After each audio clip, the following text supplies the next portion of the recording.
It's Debbie Potts, and I am bringing you Dr. Elizabeth Bright back on the podcast to talk about hormone health as we age for men and women. So, the show is not just for women, guys. You need to probably listen as well because we can all learn something new to help improve the aging process. As the goal on this show is to help you be fit and healthy from the inside out as you age. So we really want to personalize our programs, but a lot of things that we can improve on are what we eat, how we eat, when, why, but also what supplements do we maybe need that we don't get enough on in our food.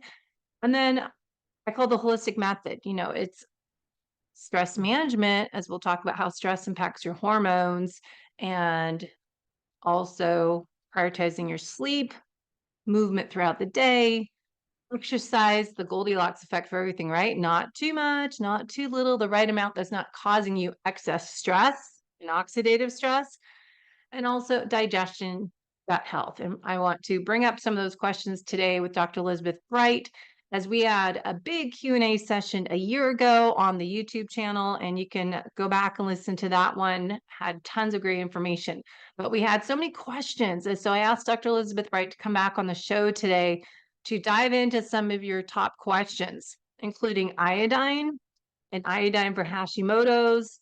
And we talked about, do you need fiber? Was a big question. Fiber for gut health. And is carnivore diet useful to rebalance hormones in different stages of life for women, perimenopause, and then postmenopause? Some questions about dairy.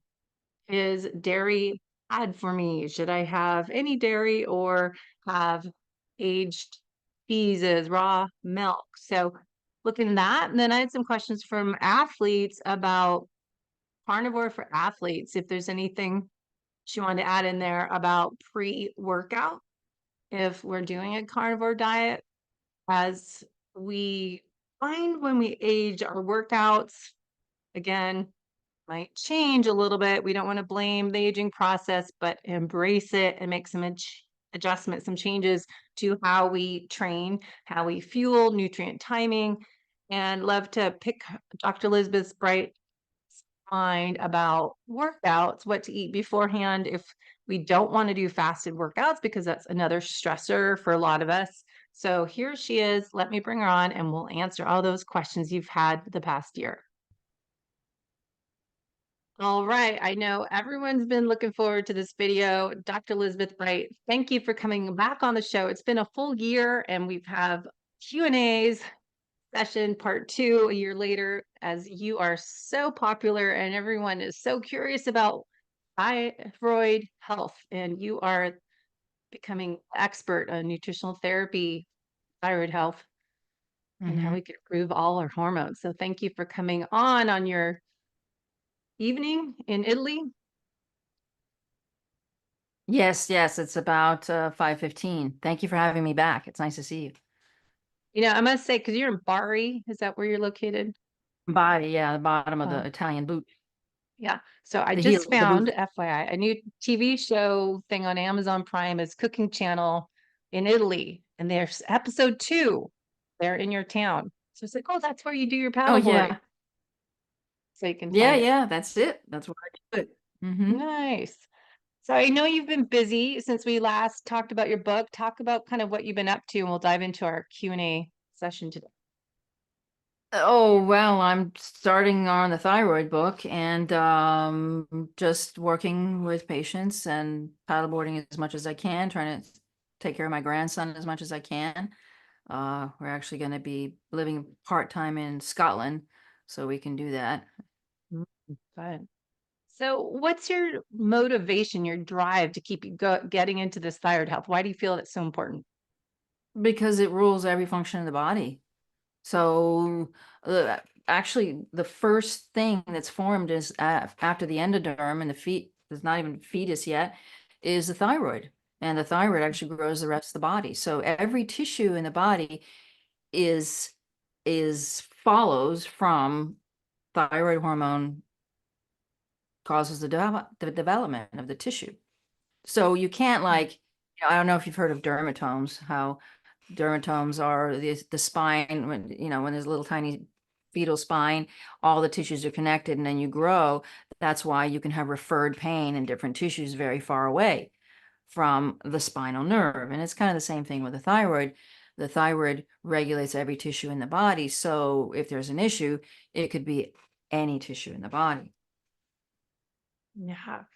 Well, what goes so wrong with thyroid? Why is low thyroid so common, or Hashimoto's? And what do you think is kind of the main factors that impact our Well, thyroid health? iodine is one of them. The iodine insufficient, deficiency in iodine is only getting worse.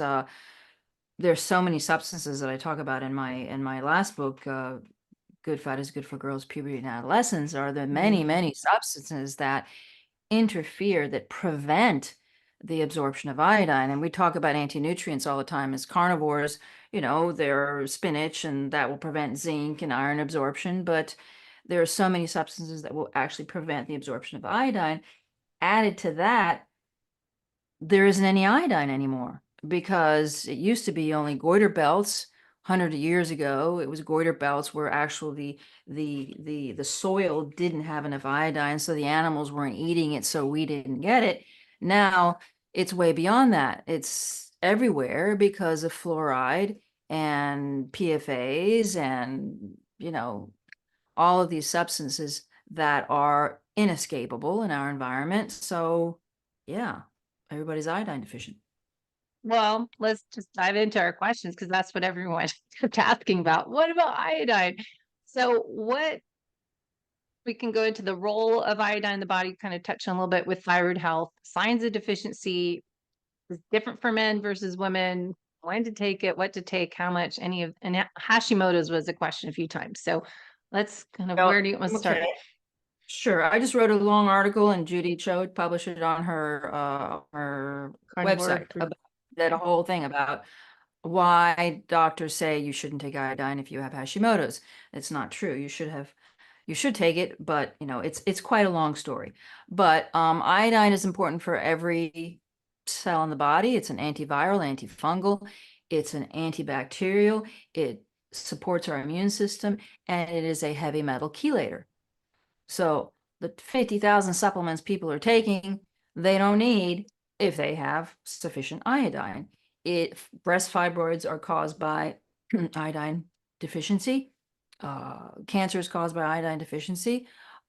Uterine fibroids, it just goes on and on. So Lugol's is what I recommend because it is the easiest to take. Lugol's drops. It has to be what used to be called 15% is the actual Jean Lugol recipe. There's available 2 and 5%. I recommend 5%. You can take 2%. You just have to double the drops. Insufficiency. I mean, so you could be sufficient. If you are sufficient, 2 to 4 drops should be enough for your daily needs. But the problem is most people are insufficient. So how you figure that out, that's usually I know there are a couple of labs in the US, one lab actually, there's a 24-hour iodine loading test, right? I don't expect anybody to do that. You could do a simple patch test, see how long the iodine lasts on your skin. Practitioners know how to I mean, when I have patients, I give them that information, tell them what to look for. But iodine, the thyroid takes what it needs, then what else is left, the rest of the body takes it. So we know that the thyroid needs a minimum of 6 milligrams when you're sufficient. The breast need 5 milligrams when you're sufficient. So we're already miles away from the 150 microgram RDA, which is confusing everybody. Yeah. And is that the same for men? Well, they don't have breasts. Yeah, I I mean, know, maybe they minus the do, breast. but breasts too. No. So, okay. So the difference between male and female, or, it's more body parts, right? So body parts that need iodine are thought men have prostates that needs iodine. The reason why adolescent women pubertal girls have issues would be without enough iodine is because those the building of sexual characteristics is really directed by thyroid hormone. So puberty is driven by thyroid hormone. It is regulated by thyroid hormone. If you don't have enough iodine, you're going to have problems with puberty. So that's the only difference. Got it. So more tissue, breasts, uterus, these are two big, those are tissues that they have space, right? So prostate's a lot smaller. That's really the only reason why people with those tissues and people without those tissues would require more iodine during puberty. However, stress can also make you need more iodine. Iodine is gone if there's a lot of stress, like any nutrient. Yes, and most people have a lot of chronic stress. Chronic stress, yes, or just having, substances that are pollutants. That's stressful too. Yeah, that's common. So with the iodine, Rugel's iodine drops, put them in water. Put them in water, s- put them in gel caps, those vegetable gelatin caps. Okay. And then what if people think like should they buy iodized salt?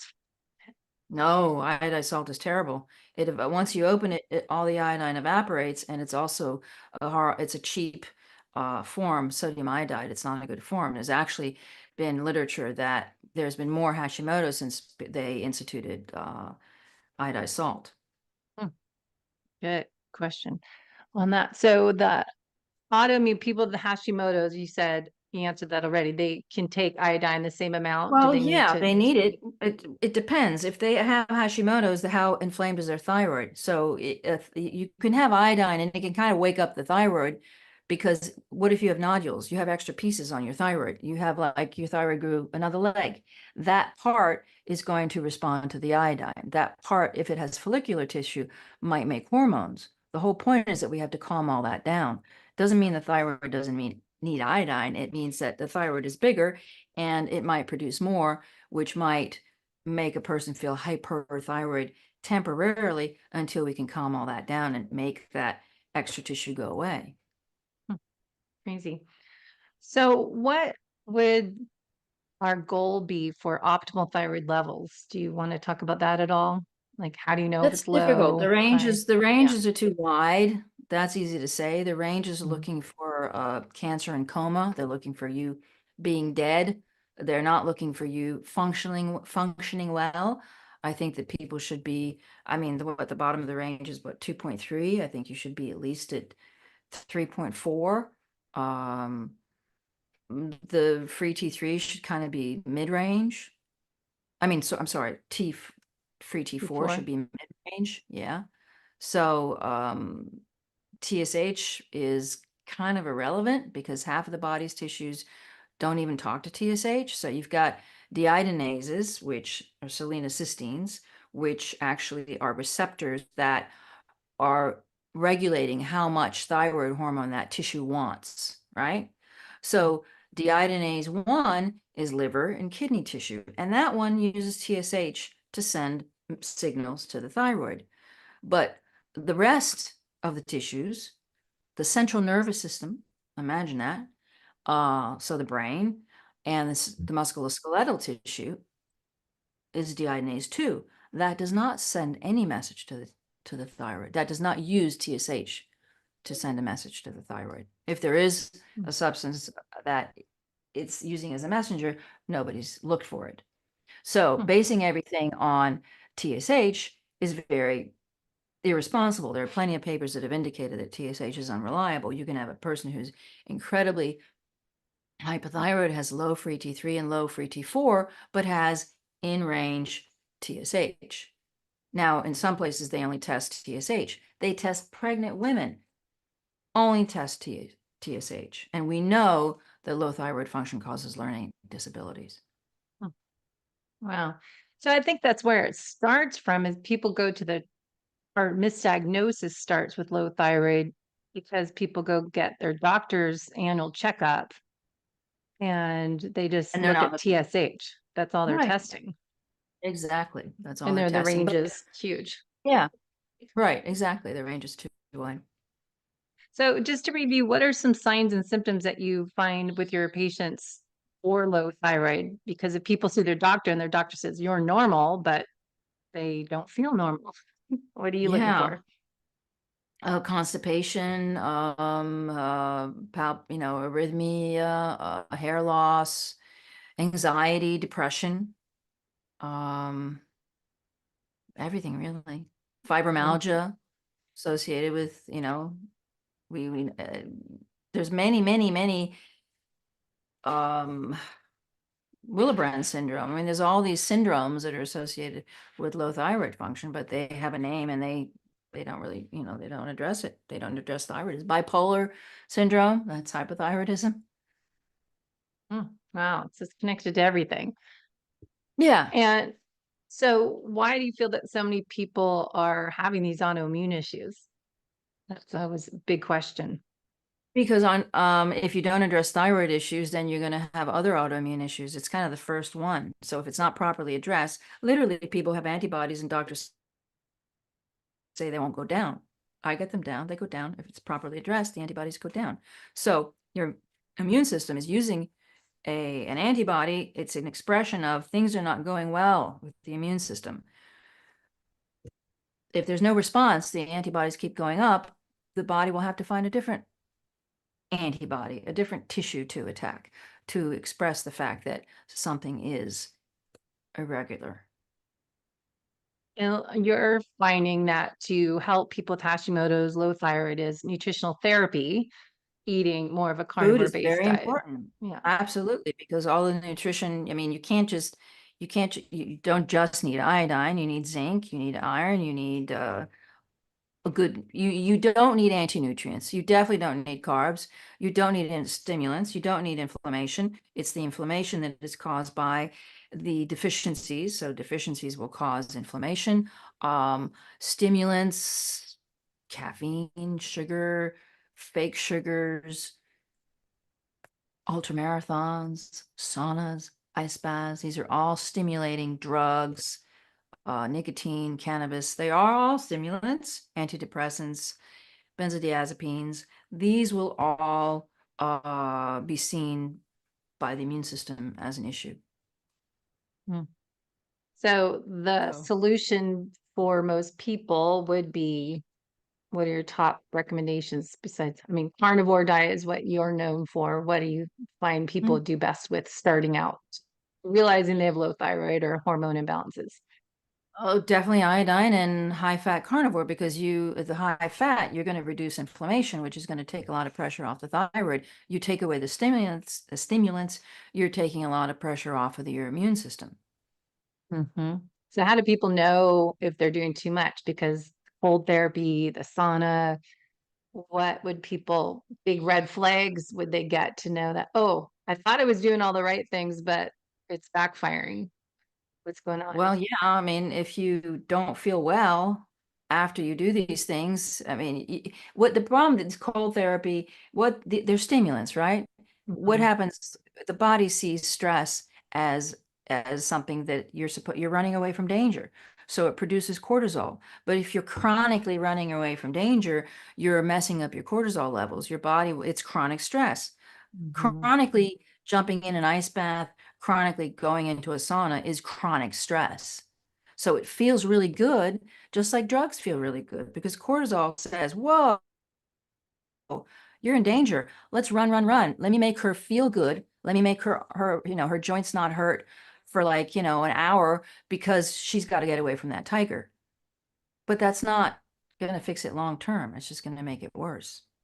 And that would include fasting as well.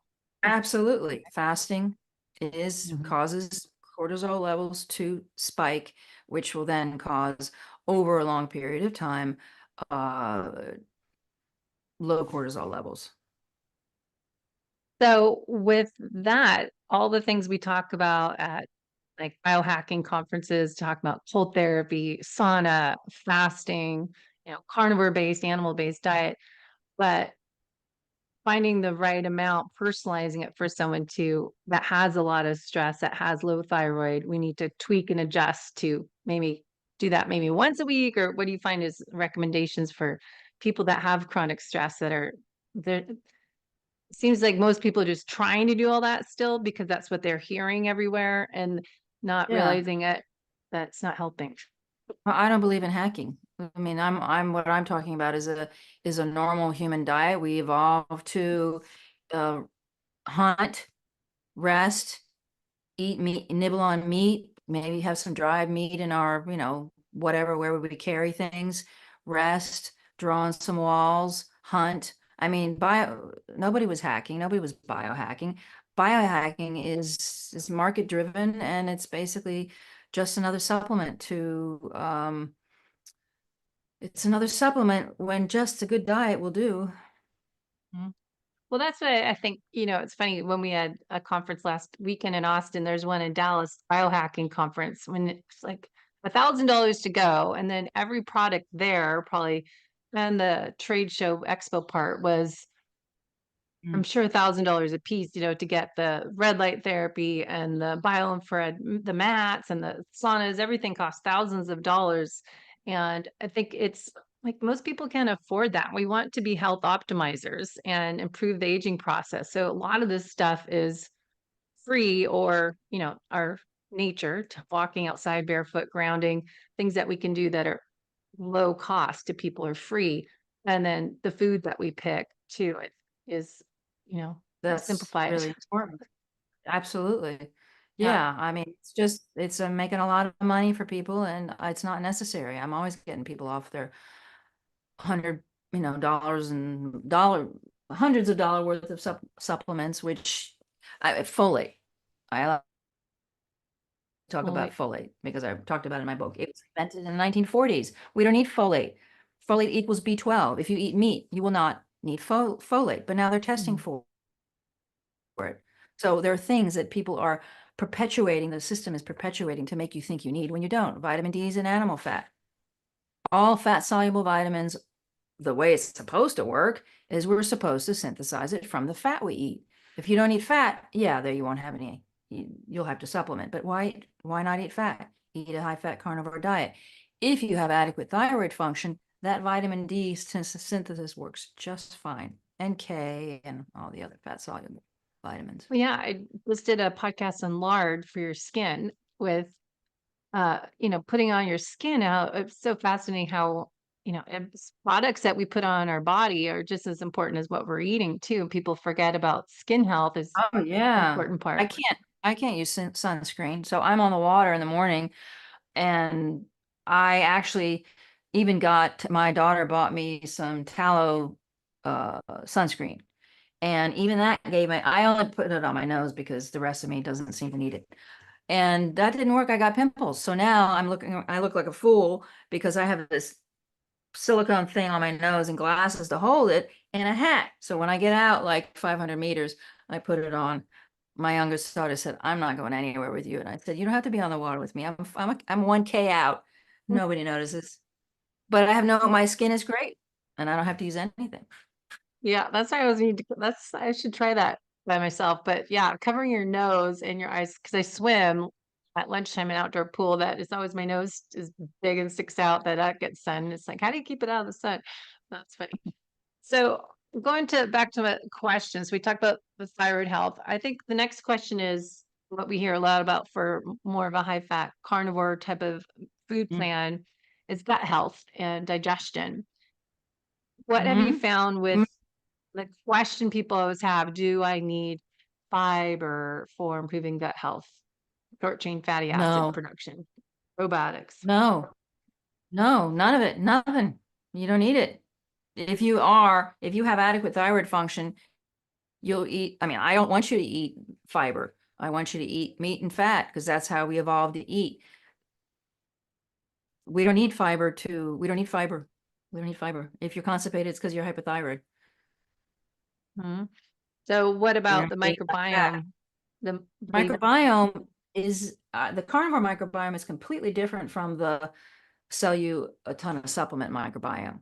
So the whole microbiome thing came from some studies done on African adolescents in the 80s. It doesn't matter that we don't have a huge variety of bacteria. We should only have the ones that we evolved as humans to have, and that's the carnivore microbiome. So basically, people who have, I mean, we did not evolve to eat fruit and vegetables or dairy. So of course it's causing problems. It's not the lack of these species. Your microbiome changes in 2 weeks when you go carnivore. And then all that's left, you may have some die off, you may have some bloating because those vegetable eating ones die, but the ones that are supposed to be there for meat and fat are just fine. And vasoactive peptide is actually an enzyme that regulates the species in your intestines, right? The bacterial species, the bacterial population. And that is regulated by thyroid hormone. There's that thyroid. It's involved in everything. That's why we need a new thyroid book. So what about SIBO? Because that seems to be popular for a lot of people battling with SIBO and gut issues, but small intestinal bacteria overgrowth. Is that related to anything but what we Thyroid, eat? vasoactive peptide, which I just, don't eat the Yeah. things that cause people say they're lactose intolerant. They're not lactose intolerant. They're milk protein, casomorphine intolerant. So there's a book called The Devil in Dairy, which makes it very, and I usually give out an article by Paolo Barsan, which explains that the inflammatory effect of 2 tablespoons of milk equal to a shot of heroin. That's an opiate. That's the casomorphine. Morphine. Yes. Part of it. Exactly. Yeah. Morphine. Yes, it's true. Sheep and goat have a little bit less, but it's still there. So you could buy, if you could eat cheese made out of breast milk, that would be fine for humans, but you can't find it, right? So raw, not raw has nothing to do with it. It's the protein that's the issue. So that was the next one of the questions. So we can touch on that. So the role of dairy, does it make people store more fat? Aged cheese versus raw milk and the mechanism behind cheese and the weight gain part. So Yeah, that I was tell people to avoid dairy. so I mean, butter. if you're healing, well, no, okay. So butter That's has a separate. teeny tiny bit of milk protein. So if you may, when you're healing, you may have inflammation, you may be sensitive, your immune system may be sensitive to the teeny tiny bit of milk protein in butter. I mean, if you've made ghee, you see like, the teeny is like tiny bit comes up in the pot. If you're very sensitive, if you have Hashimoto's or if you have some kind of autoimmune issue or an immune system or stress issue, because stress can cause you to be more sensitive too. That tiny amount of milk protein for that until you're fixed can cause some issues. The whole point is that over time, as you're healing, your immune system will handle it better. So it's never a perfect food, but it's it's not going to hurt you food. So for me, butter is just a good, easy way to get enough fat in for people. Yeah, started doing that more. But so raw milk, they want some aged cheeses, sheep, goat. No. I Yes, don't no. recommend it. If you're 100% healed, if you have any issues at all, they're very inflammatory. And when you're healed, you go to Paris for 2 days and you want to have some cheese, great. But don't do it regular. Don't do it as a regular thing. It And will what's always be inflammatory. inflammatory? So the mechanism behind cheese that tends to cause weight gain was the question. Inflammation. Kind of just inflammation. But how does it cause inflammation? Because it's an opiate. Because of the casomorphine. Yes, exactly.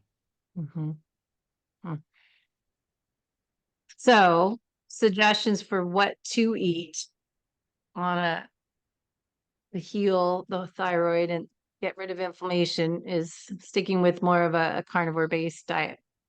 That's been my Dairy. experience. Yeah, Mhm. absolutely. Okay. Very So simple. I know it is keep it simple. So their question was just looking at my iPad where I typed in the leaky gut any information on how we can heal leaky gut? If people coming from eating a poor diet have leaky gut, does this help heal leaky gut with a Yeah, carnivore diet? I don't think there is, I mean, I think the gut is inflamed, and if you take out stimulants, stress-causing foods, and reduce inflammation, the gut will no longer be inflamed. So just get rid of what's the gasoline that you're pouring on the fire. Yes, exactly. So it's, That would be a good way of figuring putting out it. what's people insanity of doing the same thing over and over again, trying to expect different results. Right. Sometimes you just gotta reset and look at what are you doing? Yeah. But I think it's, as you've said, it's not just what we're eating, it's our way of life and trying to do all these different habits that are excessive stress that we're just overloading that beaker of stress. It sounds like that's more ends up being that chronic stress syndrome side effects of that destroying cortisol is going to impact thyroid and they're connected together, and that low thyroid and low iodine will connect to all these dysfunctions in our body and the Correct. downstream effect. Yeah, well, also we weren't made to go to the gym at 4 o'clock in the morning and then go to work and then go dancing for 2 hours and then whatever. We just humans weren't made to do that. We have to follow circadian rhythm is really important. You're supposed to get up around 6 and go to bed around 9. So, I mean, I'm not saying, I mean, I was young too, and I think that it's okay to do some of that, but if you do it chronically, you're going to hurt yourself, just like with Yeah. any other stimulant. Staying up late, staying up till 3 o'clock in the morning is as stimulating and will produce cortisol, just like drinking too much would. So a question I'll add in there is, with functional lab testing, would you suggest people to run a full thyroid panel and measure cortisol at all, or Salivary, only salivary, yeah. salivary? As a serum cortisol doesn't mean anything. It's attached to protein, so it's unreliable. So salivary cortisol. So you're getting the measurements the 5 times or different times of Four the day times. when 4 Yeah, times. 4 times usually. Yeah. And that's a good way for people to start and then get a full thyroid panel. What would you include on a thyroid panel for people to order? Free T3, free T4, and the two antibodies, the antithyroid peroxidase and antithyroid globulin. Mhm. And with the antibody measurements, because I think this is what I've had people get confused or not confused. The doctor says they're normal again. They show anything. So do you have a No, range for the, no, for the antibodies, anything that's above the range would be an issue. The only thing that the doctor says is that they won't go down. That's the unfortunate part. They will there's go no down. solution? You can get them to go into remission. Yeah. So it's not forever. It's because it's not done by a pill Right. Right. No, to there's lower no, it. they literally just want to cut your thyroid out. They just wanted to get to the point where they cut it because they don't think it can be addressed. They don't think the autoimmune issue will be addressed. So you can have an inflamed thyroid and not have positive antibodies. I have plenty of patients who have inflamed thyroids. To me, Hashimoto's is an inflamed thyroid. I mean, Hashimoto's was a guy who in, I don't know, 1914 took out 4 thyroids from women who had goiter, and it was the lymph tissue that was inflamed. So it's really, if any of the thyroid tissue is inflamed, you have an inflamed thyroid, whatever name, whoever Mm. covered Yeah. it. Hashimoto's, Mr. Hashimoto. So the solution, again, just to repeat, if you have antibodies that are elevated on your thyroid panel, what should they do to start with? Just putting this Reduce all repetition, inflammation. Reduce inflammation, reduce stress. The and that autoimmune, the immune system becomes autoimmune. So basically, an immune system, which is made up of cortisol, a bunch of hormone, the steroid hormone cascade, and neurotransmitters like epinephrine and norepinephrine, catecholamines, anything like you bang your knee, everything that goes to your knee when you bang it is part of your immune system. But if you're banging your knee every single hour, your immune system will stop responding. It won't know how to react anymore. It'll go rogue. So in the sense, it'll become autoimmune. So it'll be, it will be banging your knee instead of you banging your knee. Yeah. And they just have to work on reducing the sources of stress that are chronic. Yeah. That's what they're eating, how they're living life. And would you include breath work in there, different stress management Breath techniques? work is great. Anything that moves you from sympathetic to parasympathetic tone. So we know that the parasympathetic rest and digest. Sympathetic is fight or flight. You need to get out of fight or flight, and breath work can get you out of fight or flight. Um, Listening to music. I mean, there are all kinds of ways that you have to get your concentration of, go from sympathetic to parasympathetic. That there are all kinds of techniques to do that. And Do you any like eating to fat is one of them. eating fat? That helps gets you into more parasympathetic state. Yeah. Hmm. Just eating fat.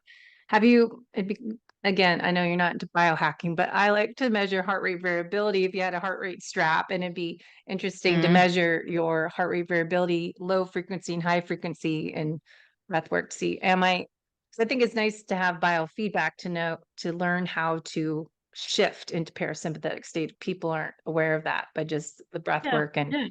all right, or just do it by intuition, which is funny because my Aura ring just died and it won't work, and my Garmin watch. So I'm going old school and not having any data. It's like, oh yeah, intuition, paying attention to our own How you body and doing the feel. scan.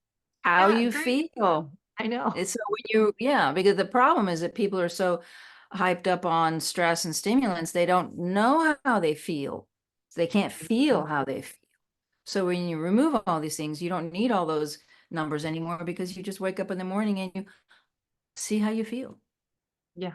That's what I think I don't know, 5 years or whenever Aura and Whoop and all these devices have really gone global, that how many people even more disconnected from how do I feel? Because now they're like, oh, Uh, I don't feel good today because my aura's readiness scores in the Exactly. garbage. Exactly. Exactly. We forget. So again, it's going back to more ancestral health, what we're Analog. eating. Yeah, going how, Analog health. yeah, it's funny. Okay, so a question on how this connects with liver health, congestion, detox. I mean, we doing need to do anything, liver detox, clean everything up, I just Well, thyroid health is really important for liver health. Sluggish liver is caused by low thyroid hormone. I think carnivore diet is great for taking stress off the liver. yeah. What I think people that have poor digestion of eating meat, do you find just digest enzymes are necessary or not, or just proper eating habits? Mm. Well, cortisol, high or low, can make you not have appetite. So obviously, carbohydrates are metabolized on the tongue in a Mhm. nanosecond. It takes digestive mechanics to break down meat and fat. Meat, you need acid. A lot of people don't have enough acid, and you need enough bile. You need to produce enough bile to eat these foods that we are supposed to eat. Now, if you don't have them, either you haven't been eating them for a long time, or perhaps you're hypothyroid, because those digestive mechanics are decimated when you're Mm. hypothyroid. That's what, it's funny. I've had two people recently said they went to a yoga retreat and it was all plants-based diet, and that's all they ate was more of a vegan diet. And they said they felt so good eating more plant-based. And I was thinking about like, well, maybe it's because you ate real food and it wasn't any garbage, but it was, from plants. But then they go to eating Mhm. meat, they feel that they can't digest it. They have problems breaking it down. It makes them feel nauseous. So it's more other reasons going on there. On my If people, questionnaire, I have a whole category of for meat aversion. I mean, it doesn't say that, but that's what it is to me. I mean, if you can't break it down, you're not making enough acid and you're not making enough bile, and your pancreas isn't producing enough of the enzymes. Cholecystectomies, 80% of all have gallbladder removal are done to women, and they're hypothyroid. Mhm. So when you're hypothyroid, you're not making enough bile. So order of operations to fix that, thyroid first or Thyroid to first, fix, thyroid, yes, fix always start with thyroid. thyroid. Yeah, Mhm. yeah. Always look at thyroid, iodine and nutrition, and then thyroid. Absolutely. So without testing people, if they just have the signs and symptoms, if they don't want to run the full labs, if they're trying to be on a budget, just start with iodine. Would that be safe to do without Yeah, testing? iodine, but you got to have enough meat and fat because Mhm. all the water soluble nutrients are in the meat. They're not adequate in plants. Mhm. Iron, it's vegetables don't have heme iron. Our body can't do anything with the iron that's supposedly in spinach. So it's pretty important to give the body the raw material it needs for the thyroid, and that means food that humans evolved to eat. And that's a good question people often ask is that you talk about the anti-nutrients in plant foods. And that's when we talk about phytates, lectins, oxalates. No, what else? There's one more. But what do you Acidic find? acid. Oh, yeah, that one. What do you find is the good definition of anti-nutrients or what nutrients are taken out of food to explain to people that might not know? What are anti-nutrients? They prevent the absorption of nutrients. Mm-hmm. So, like we said, spinach prevents the absorption of zinc, magnesium, and iron, Mm-hmm. just like all the substances that prevent the absorption of iodine, which is fluoride, tea, mint, mint balm, uh, you know, oatmeal, almonds. I mean, everybody drinking their almond milk and their oat milk and just wreaking havoc. That's would be another question people have. A lot of people that aren't in the carnivore space think oat milk is so healthy and such a good alternative if they're not non-dairy and oat milk and almond milk. But oat milk's pretty huge in the food Yes, market. it prevents the absorption of iodine. Why are more people having issues? Why are more women are drinking oat milk? Why are more women having iodine and thyroid issues? Well, there you go. That'd be a good Instagram post. It's huge because I go to Expo West with my husband's in the food industry and I walk the show and just this year, oat milk, everything. All the creamers, all the coffee company creamers, all the companies are merging and it's awful oat milk, but then what's in it too, because a lot of them have vegetable oils in it or Yeah, yeah. awful guar Junk, gum and this stuff. Yeah. garbage. It's not good, guys. Okay. Other questions we have were on Perry for more the female. I'm trying to include men on all this because half of our listeners are men, but uh carnivore diet to rebalance hormones when they're in perimenopause, postmenopause time. Anything on that we didn't cover? Perimenopause doesn't exist. There's Yeah, only I remember you said menopause. that last time. Yeah, well, it doesn't exist. There's only you have the egg producing follicles start reducing in adolescence. So, even before. So there's no way you can menopause just means that we live to be 120 or 100, and that's why we have it. So yeah, my new book, my Good Fat is Good for Women, I redid it and it has more on uh I'm trying to be nice, the lack of necessity for bioidentical hormones. So, or any hormones that are synthetic for that matter. And yes, they are indeed synthetic. So, yeah, perimenopause does not exist. It was invented in 1980s to sell more hormones. Menopause is your all our lives, male and female, our steroid hormones are made in the adrenals. And how did they figure this out? Well, they castrated men, chemically castrated men who had cancer, prostate Hmm. cancer, and sure enough, they still had testosterone. Go figure. So Fernand Labrie did a lot of papers on this until he started selling DHEA. Found that the adrenal hormone cascade, 90% of hormones are made in the adrenals, sex steroids, not in the uh, testes or in the ovaries. Gonads. Mm-hmm. So So adrenal health again, ice baths, saunas, overstimulation. Why aren't you making those hormones? Every synthesis from one hormone to the other is regulated by aromatase, an enzyme which is regulated by how much thyroid hormone you have. Mm-hmm. That's a big topic right now of uh, hormone replacement therapy and, well, just the whole peri and postmenopause, and even Dr. I think Mary Cook or someone was just on Huberman Lab. And so when you're on Huberman, he's reaching millions of people, and Peter Attia, they're talking all about hormone replacement, how we should always be on estrogen patches or taking some estrogen progesterone as we age. So just just wait, because that podcast just came out, and when he I don't reaches think I'll like 5 watch million. it. Yeah. So we don't need estrogen. We just need to support our adrenals via nutrition, eating fat, protein, animal-based diet, and taking iodine, and just Right. nurturing our body a little bit more. We did not evolve to fall apart at 50, or as the continuation of that the perimenopause is not a thing. It just means you've been unhealthy since you had your period, if you had it at 12. So Yeah. we did not evolve to fall apart. We evolved to not fall apart, and that's why menopause is a great gift, because chimps die at 50 because they don't have menopause, and we continue to live because we have menopause. Yeah. That's why your book had so much great history of the Yeah. whole.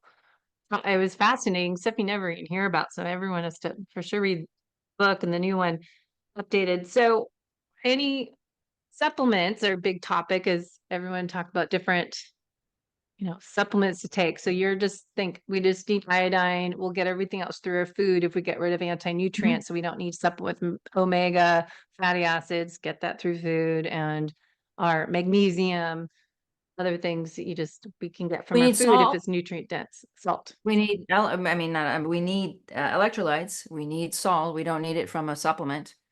Good Hmm. salt, red salt, or pink salt that has all of it in it. I go out, when I go paddling, I have a half a teaspoon of salt in water before I go. And at night, I have a half a teaspoon of salt before I go to bed. And I put salt on my food. Hmm. Yeah. Simple. I know. It's amazing how much you realize you need salt when you start paying attention to your body again. But I Yeah. can salt everything. I mean, I do coffee and I'll put salt in there. When I have steak, it's just salt. And everything I eat I put that salt on there. And I get the 10-pound bag of Redmond's real salt, and just, it's, it's crazy Well, how much you need. especially when you're carnivore, because you're not holding on to water, because if you eat carbs, you're holding on to water. So Hmm. it's water retention, and the salt goes away when you lose the water. So it's especially important for people who are on a high fat carnivore diet or a carnivore diet. They need salt. Hmm. Yeah. Okay. And then for athletes, as we have more endurance athletes, any Mhm. tips for what to eat beforehand if we don't want to do a fasted workout, and if you're doing more of an anaerobic workout versus fat burning workout? Any suggestions there for fueling if you're more of a carnivore based? I just have fat in the morning, and then I go paddleboarding, and my heart rate's at like 190, and I do an hour. I do 7, 8K. So I mean, it's not like running. Obviously, there's pausing each Yeah. time you paddle, but um, that suits me fine. But I'm not. If you're not well, don't do endurance sports. You have to heal first. Your adrenals have to be addressed, right? And the adrenals Yeah. need fat. So we know that people who have done a lot of sports may have, I mean, I hurt my own adrenals doing too much sport. Yep. We talked about the last time we both did. That's how I got into all this. I mean, I was eating fat, but I wasn't probably eating enough, and we're not animal based back then when I got my adrenal exhaustion, but I was doing, a lot of endurance training. So that's kind of my goal of this show, to help people understand just because you're fit doesn't Right, mean you're healthy. right, right, right. Yeah, your adrenals when you're exercising. So adding some fat, and you mentioned butter before, but what's your kind of pre-workout drink you like to do again? Decaf with butter. Oh, and an egg yolk. My husband puts an egg Yeah. yolk down. your egg yolk. Do you just whisk that to make it, does it make it frothy? NutriBullet. My daughter turned us on to a NutriBullet. Yeah. A nice creamy cappuccino type thing. Nice. Question though, is that plastic? Your The NutriBullet? NutriBullet? Yeah. Oh, that's a good point. I Yeah. stopped doing that because Mars was plastic. Good point. That's a good point. Well, maybe we'll get one of those, you know. We I don't just have, was the bullet, like the whisk thing, battery, the chargeable yeah, kind. yeah. That's a good point. I hate plastic. I Mm-hmm. have to explain that to my husband so he can get a different kind of thing. Maybe we'll just stomp on it like they make wine. Yeah, all right. That's good. Now, post workout, what do you like to do after you get done your paddle boarding? Fuel wise, do you just wait? Oh, I just shower and go to work.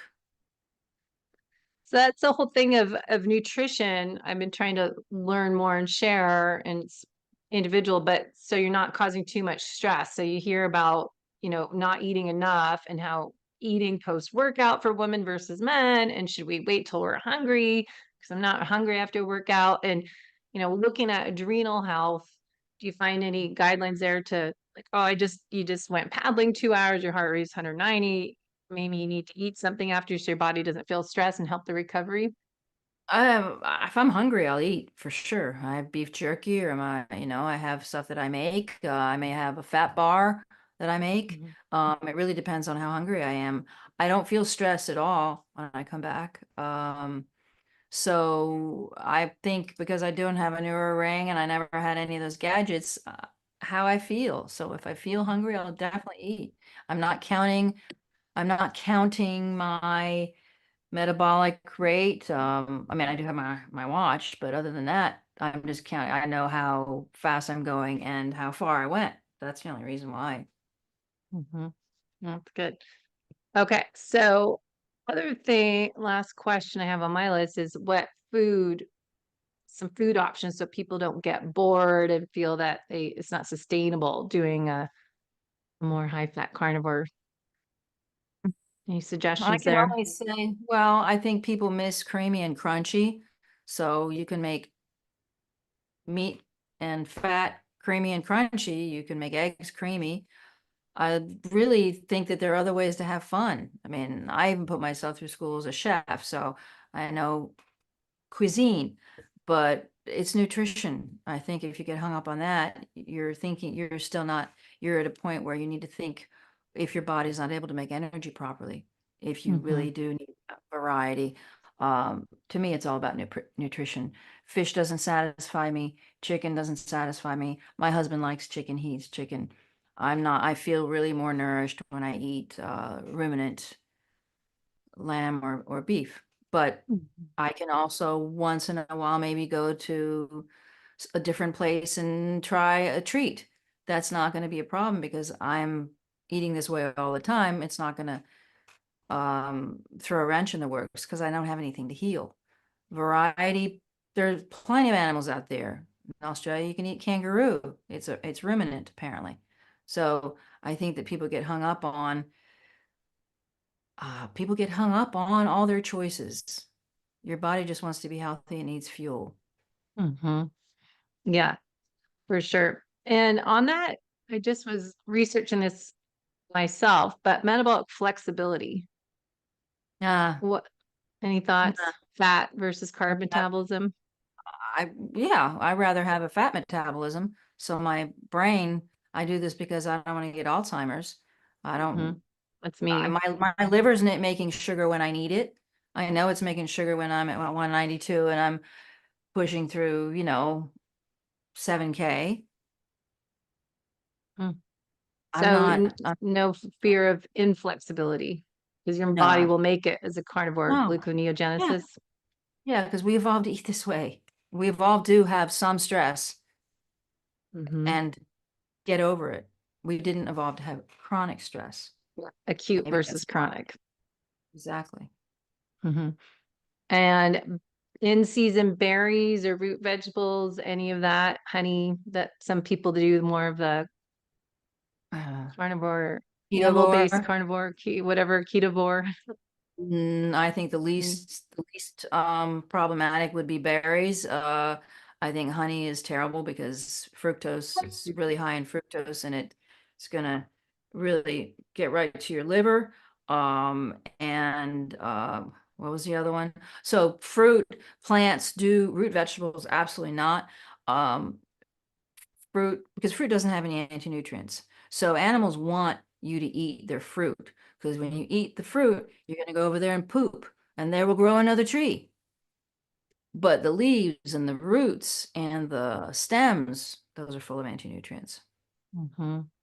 Yeah, it's funny learning about this from, I don't know, 10 years or how many years has been since carnivore research on anti-nutrients come out, that I used to always eat salads. I'm sure a lot of people are saying that we were just like, are so healthy and having a big, huge bowl of salad. And I was never satiated. I was always hungry and needing to eat more. And but then you learn about the anti-nutrients, and it's so fascinating how just go back to what people used to do. It's like, oh yeah. Actually, no, where I am eating is how people used to eat. Nobody used to Yeah. exercise, they used to work. Only the, I don't know, college Yale club people would play squash in the 40s and 50s. Everybody else was working. That was exercise. That was how you Hmm. moved your body. You were agile. You worked, or you walked, or you did chores, or you. So it's actually going back to how people used to do things, eating more meat and fat than you're talking about. The salad came in the 80s. Yeah, non-fat. We're non-fat was good time. Get your salad is all you should eat. Right. But yeah, it's funny. All right, so last little bit, what do you find is so common and what your people are trying to heal from? What are people coming to you for getting answers because no one else can help them? What do you find is common? Uh, Things related to thyroid function, depression, vaginal dryness, hair falling out, joint pain, everything. But it seems to all kind of correlate to low thyroid is what you're saying, the Yeah. common denominator. Yes, definitely. So you are working on your new thyroid book. And is that just kind of bringing in all the common questions and everything you keep hearing, what's troubled out there? What's your focus on the book? Oh, yes, the importance, why thyroid is important and why it is being addressed the way it is, how it was addressed previously, how it is addressed today, why that is, and how to address it. It's going to be a big book, so it's going to take a while. Yeah, it sounds like a lot of information. And supplementation, we didn't talk about at all, but what is your thoughts on people taking T3 supplement, or I've heard about T2 and taking these, I would never recommend synthetics. I would only recommend natural desiccated thyroid. T2, yeah, because they found that it's actually important for cardiovascular function, but they saw, I know gym rats are taking it because they think that they went from T3 to T2 for metabolism, but it's synthetic, so don't take it. That's not gonna, your thyroid is supposed to make enough for you to convert from T4 to T3 to T2 and to T1 as well. get it, the ingredients, the building blocks for making thyroid and what cofactors to help improve it, thyroid health. Combine that with how our lifestyle habits are and the right type of exercise. Is that kind Mm-hmm. of the Yeah. magic formula? Yes, it is. Yes, it is. So nutrition, more fat and protein, because fat makes our hormones. Mhm. Building blocks to get the selenium and the tyrosine from the food we eat, and the iodine from supplementating because we don't get that enough. Having our sea salt and getting more, what lifestyle habits, just stress management you're finding, just anything and specifically in lifestyle we need to add in, I sunlight, think I think exercise should be fun. That's all. I don't think it should get you high. endorphin high. Yeah, endorphins are stress response. That's a good But they point. actually are. Yeah, it's a Yeah, because you stress get that response. high after a hard workout. That's actually Right. So mm, exercise shouldn't make you high. should make you happy, not high happy. Right. They're right Exactly. It should be about. fun. Yeah, and lifting weights, lifting things, heavy things, Yeah, strength that's good. training. Yeah, that's good. Mhm. Yeah. Good to not, fall down and not break, build muscle. Which I was working in our yard yesterday and I was moving some bricks and carrying them. It's like, this goes back carrying some rocks and big Yeah. pile of dirt, just working. And I always try to share free things because not everyone wants to go to the gym, and it just easy to do those exercise snack breaks throughout the day, movement throughout the day. I think is just important reminder, not just to work out in the morning and then sit all day isn't natural either. Right. But Right. getting in there. It's true. Good. All right. So where can people follow you and learn more and order all your books and read your blogs? All my books are available on Amazon or anywhere books are sold, and my website is elizbright.com. And your Instagram, you got hacks. We have a new Instagram handle people can Yeah, follow we have a you. new Instagram. That was a big deal. Yep. I do stuff on Instagram. The other one's still there, but it's hacked, so all the Yeah. information is. Good. Well, we look forward to your book, and I think it's important to just, take ownership of our health, and I keep talking about doing what you can do now to improve the aging process so your future self is going to be living the best life so we can go stand up paddleboarding in Italy, travel the world and do all this stuff that we should be able to do and thrive as we age, not struggle. And simple things as you're talking about, just iodine, eating more fat, protein, focus on your nutrition and how you eat and being more relaxed and having fun and not getting that endorphin high stress. There Too you much of go. everything. Yeah. Good.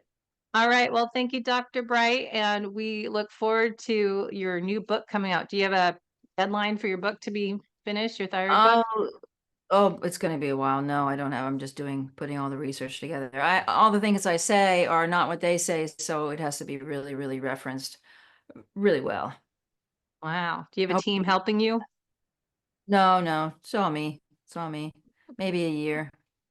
Wow, good for you. Well, thank you for just keeping at it and following your passion of clearing up all the misconceptions of thyroid health and what women's and men's health too on our Mhm. hormones, because I think you're keeping it simple, keeping it real, being honest, and so we can get the real answers from you. So we appreciate that. Oh, thank you, Debbie.